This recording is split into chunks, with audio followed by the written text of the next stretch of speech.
Y'all, what's good, guys? We're back at it again. We're gonna have a reaction to a new update in the League of Legends. If you guys like the content, go ahead and like and subscribe. We're gonna go ahead and get into it. Hey everyone, I'm Paul, aka Pabro. And I'm Andre, also known as Medler. And welcome back to another year of League. As we talked about last November, we'll have 3 uniquely themed seasons each year that will immerse you in moments and journeys throughout Runeterra and our alternate universes. And for our first season, we're heading to my personal favorite region of Runeterra. Welcome to Noxus.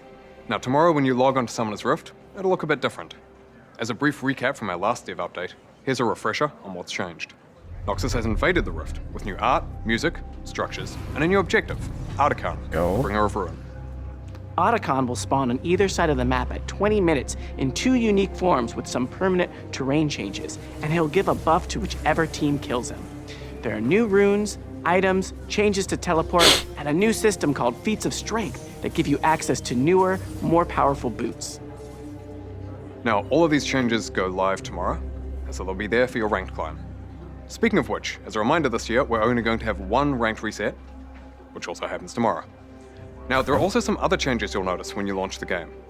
We simplified the home screen, making it easier to track the season's progress, see what's new, and just generally decreased overall clutter. This season will last 8 patches, split into 2 acts that will have their own battle pass with various act-themed rewards like skins, borders, and more. We want to immerse you in Noxus by connecting your League experience both in and out of game. For example, that means things you saw in yesterday's cinematic will be coming to League. If you haven't watched the cinematic, we recommend doing so before watching the rest of this video. Spoilers ahead. Okay, without further ado, let's get into the first thing you saw yesterday that'll be coming to League this season. Mal Madada. Yesterday we saw Mal continue her journey after Arcane and arrive on the shores of Noxus, where her ambition will be tested among the Great Houses. Mal will be arriving in-game next patch with a new Noxian appearance. We wanted to reflect her embracing her Noxian roots and heritage at this phase in her life. And along with the new look, she'll also be bringing a new type of gameplay that we haven't had in League before, projectile reflection. The game team and the arcane teams work together to figure out how Mel's power should be shown in both game and show, game inspiring show, and vice versa. You'll see her full kit tomorrow, but we want to dive into one of her abilities, Rebuttal. Now, this spell reflects projectiles back against their source. So if Yasuo, Braum, or Samira could block it, Mal can reflect it. Targeted spells like Veigar's ultimate will target their original caster. Non-targeted abilities like Lux Binding or Nami Bubble are also shot back in their direction. Now, reflected spells will keep the behavior you'd expect when they were initially cast. If Annie has her passive up, a reflected Disintegrate will stun. Or Nidalee's javelins will deal more damage the further they go, etc. We can't wait for you to see her in game.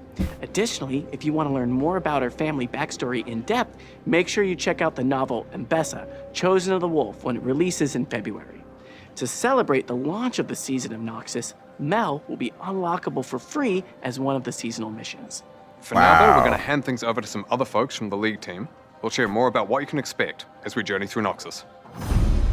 Bro, that cooldown on her reflection is gonna be super high. Oh, they made that whole area Noxus. That's pretty cool, because that's one of them. Hey everyone, I'm Chad, aka McIver, and I'm the seasons lead. And I'm Bryce, aka Riot Athelos, longtime Rioter and League's newish creative director.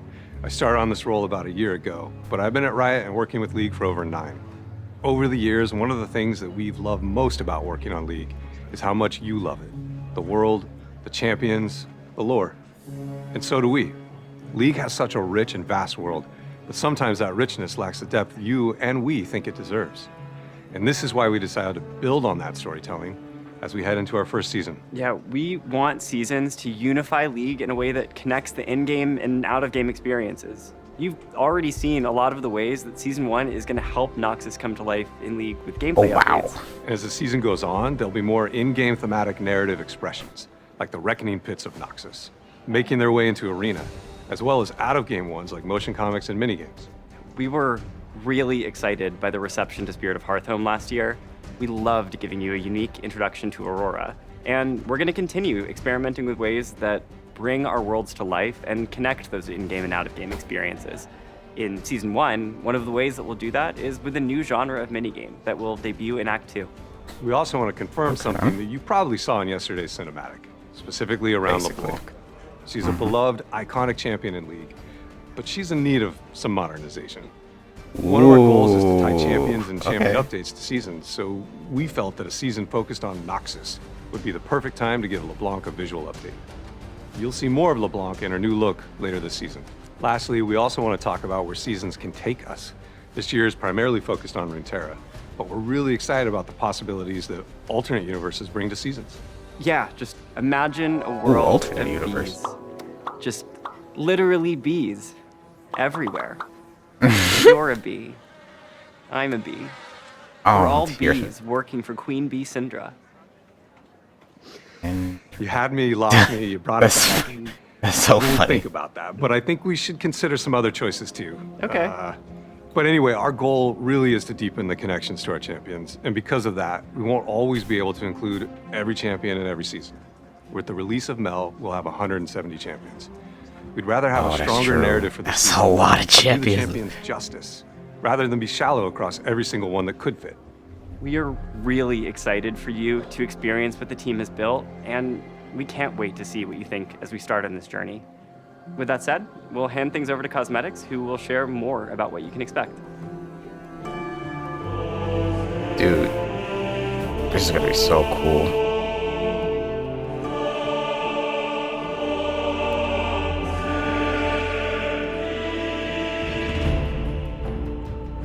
Hey everyone, I'm Steph, aka 100 Piece Nuggets, the cosmetics lead. And I'm Tom, aka Riot Hylia, and art director on cosmetics.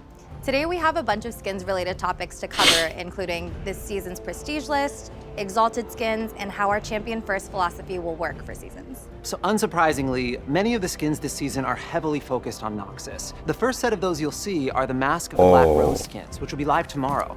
Some of the champions getting those skins were in yesterday's cinematic, which is where the skin inspiration came from, but some of them weren't. When choosing champions who weren't, we focused on champions who would attend a Black Rose masquerade ball and make sense in that thematic. Because really, is Ezreal not going to a party with a lot of things to steal? And of course, Renata Glass would be rubbing elbows with Noxian Elite. She's a businesswoman, she's got perfume to sell. Exactly. These are gonna be our first Battle Pass reward skins. Elise will be earnable with the free pass, while Samira, Renata Glask, and Vladimir will be earnable with the paid version, with Katarina as the prestige capstone for the paid Act 1 Battle Pass. Oh, okay, we also want to share this season's upcoming prestige skins. Katarina and Darius will have earnable prestige skins through the Battle Passes, while Cassiopeia and Kiana will have prestiges available for Mythic Essence. And speaking of prestige skins, last year we shared that we're going to be uncoupling prestige skins from a base skin. Yeah, so pretty often we would find ourselves feeling limited because the base skin thematic and the high fashion prestige universe would sometimes feel like they were clashing. This sort of led to us feeling that some skins felt that we'd just thrown them into a lapel jacket and called it a day. So we're working on a few different directions for the future of prestige skins and are looking forward to your feedback on where we take them. There's currently 3 options. First, we could preserve Prestige as its own universe and thematic, but try to infuse just a little bit more of the base thematic into it, like the upcoming Cassiopeia skin that will be on PvE tomorrow. The second option would be the flip of that, so moving away from the prestige universe and going harder on the thematic, but with just some more flair. An example of this is the upcoming Katarina skin, where she's wearing the bleeding edge of Noxian fashion, just like in the cinematic.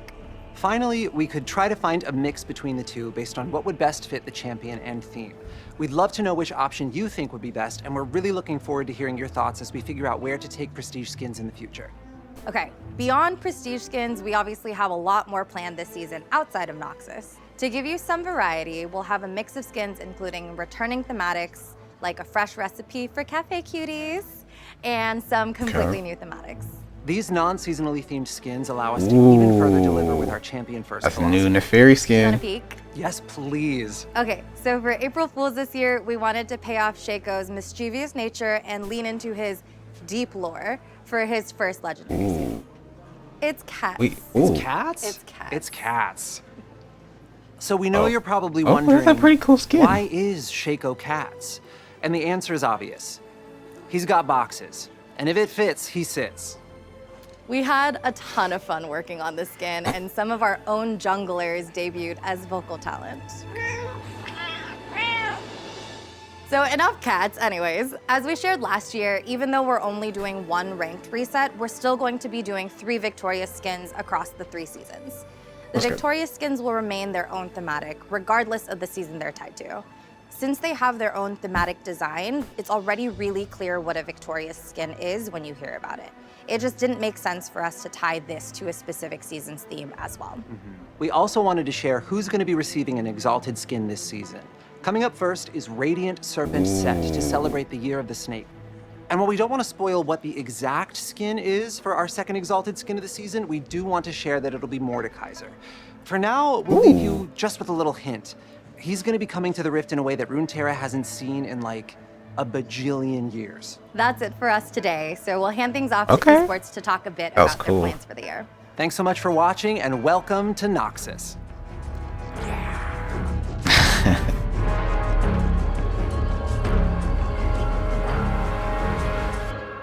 Hey everyone, I'm Chris Greeley, head of Global League of Legends Esports. And I'm Waylon Roselle, Chief Operating Officer of Esports. And welcome to the start of an incredible season for LoL Esports. This year we've got plans to bring you even more unforgettable moments, from major updates in Split 1 to an expanded global event roadmap. We have a lot to cover, so let's dive into what's in store for LoL Esports this year and beyond. One of the biggest changes we have coming this season is the full Fearless draft in Split 1. We want Fearless to bump up the competition to a new level by banning champions picked in previous games within a best-of series. This change will force teams to adapt and bring out their full champion pools. That means if you see like a Renekton and a Cassante matchup in Game 1, you won't see it for the rest of the series. This will test teams' creativity, their adaptability, and shake up the meta across the board. Not only will we see Fearless draft in every region in Split 1, but it will also be utilized at our new international event. The First Stand tournament will take place from March 10th to March 16th at LOL Park in Seoul, Korea. Our goal is for First Stand to be an unforgettable moment this year, with guaranteed best of matches between the top teams from Split 1, competing in matchups that will showcase the very best of early season League of Legends esports. And beyond just exciting games, the stakes are higher than ever. The winning team will also secure a second bye for their region at MSI 2025, letting them advance directly to the bracket stage. We can't wait to see which team will rise to the challenge and make their mark as the inaugural champion of First Stand. We have an explainer video out now that dives deeper into Fearless Draft and the First Stand tournament, so be sure to check it out if you want more details. First up, MSI 2025 is heading to Vancouver, Canada from June 27th to July 12th. This will be our first return to Canada for a live LoL Esports event since 2017, and we can't wait to experience the Vancouver crowd's excitement in person. And of course, it wouldn't be a LoL Esports update without Worlds. This year, we're heading to some of China's most iconic cities. Play-ins and the Swiss stage will kick off in Beijing, followed by the quarterfinals and semifinals in Shanghai. Finally, the journey will culminate with the finals in Chengdu. We'll share more details on specific venues soon, but we're excited to see the energy and passion from fans as we take LoL Esports to these incredible cities. And on the topic of bringing LoL Esports to amazing places, we're excited to give you an early look at our 2026 and 2027 global event destinations. In 2026, we'll be taking our events to some of my favorite places, starting with First Stand in Brazil. Brazilian fans bring amazing energy to live events, and we're excited to kick off the season in such a vibrant esports community once again. It's gonna be awesome. Next, we'll head to Korea for MSI 2026. I think I speak for all of us when I say that we can't wait to go back to Korea for another esports tournament. And finally, Worlds 2026 will return to North America. This is always a huge moment for us, and we're looking forward to bringing the thrill of Worlds back to our North American fans. In 2027, we'll be taking First Stand to Southeast Asia. MSI will return to Europe, and Worlds will once again be hosted in Korea. And with that, it's time to officially kick off the 2025 season. Whether you're tuning in to cheer on your favorite region or just keeping an eye on the competition, you won't want to miss a moment. It's a lot of traveling. So that's a wrap on all things LoL Esports. Thanks for joining us, and here's to an amazing season ahead.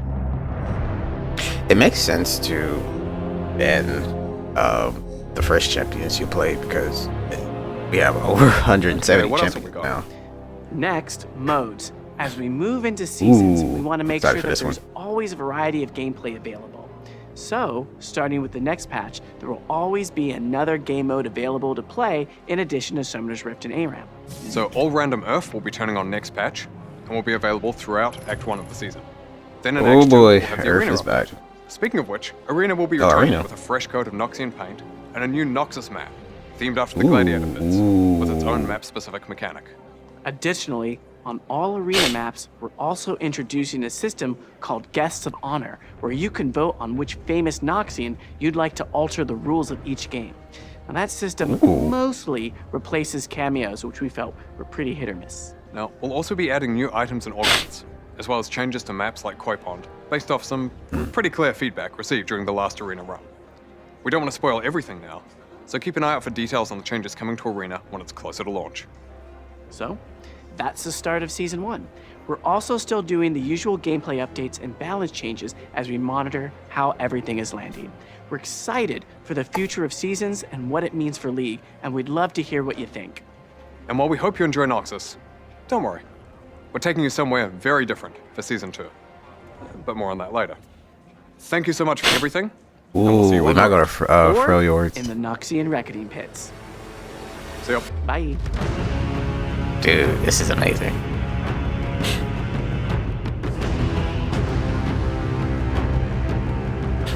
Dude, I'm excited. I'm really excited for this. Oh, this is gonna be amazing. But if you guys like the video, go ahead and like, subscribe. Catch you guys later.